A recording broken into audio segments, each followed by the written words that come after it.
andam ang tawag na readiness. Sa readiness pagka-andam, willingness. Pagka gusto, commitment kanang kasi commitment siya. Nagyo kay kana ba commitment yun? Sa English yun? So, wala ng English gusto yun. Kanang nakay commitment baka nagyo kay tinguha. Nakay tinguha. Versus makawan sila ron. Imong readiness, pagkaandam, pagpangandam, ang imong willingness, tinguha mo niya, willingness, kagustuhan, ang imong commitment, ang imong tinguha, versus imong desire. Ang ipangandoy mo, versus imong katagbawan, versus ang imong intention. Muna siya usay mag-away, no? Mag-away. Nanigapon sa yung people nga Bible study na mo, diskutan na po nga.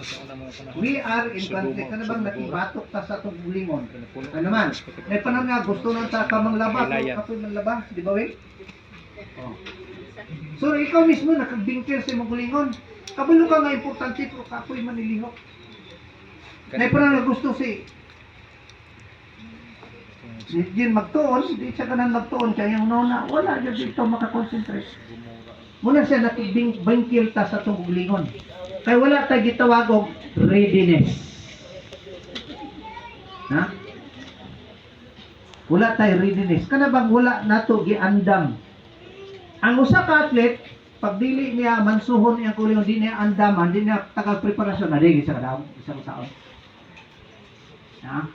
Muna sad siya sa ato kinabuhi. Mga kinahanglan tao, readiness, pag pangandam.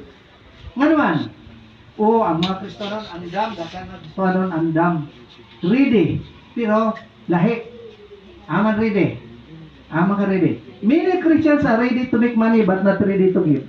Correct? Na? Kana lang bitaw atong vlog, ready ka, akti kitang vlog, inundungo sa vlog, pero diha sa bulutot, ano ba? Anda mo, na? Dili na to imong kompetensya. Ready to make money but not ready to give generously to God's work and ministry. Ano siya sakit sa Kristohanon? Sa pagadian, aspirate. Dumalinaw, kanang Sunday evening worship, gikahin yun na namo unta para ang offering ana, gamiton siyang people.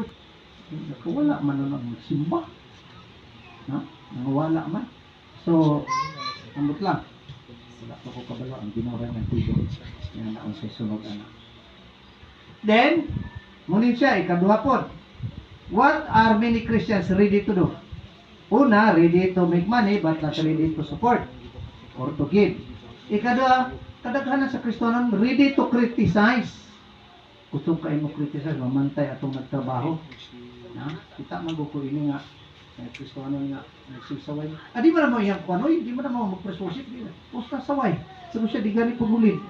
Ito na, Kristohanon, ready to criticize, pero dili mo tabang, di mo suportar. Inana daw ang readiness sa Kristohanon. So, dapat dili na ha? Napuyuban nga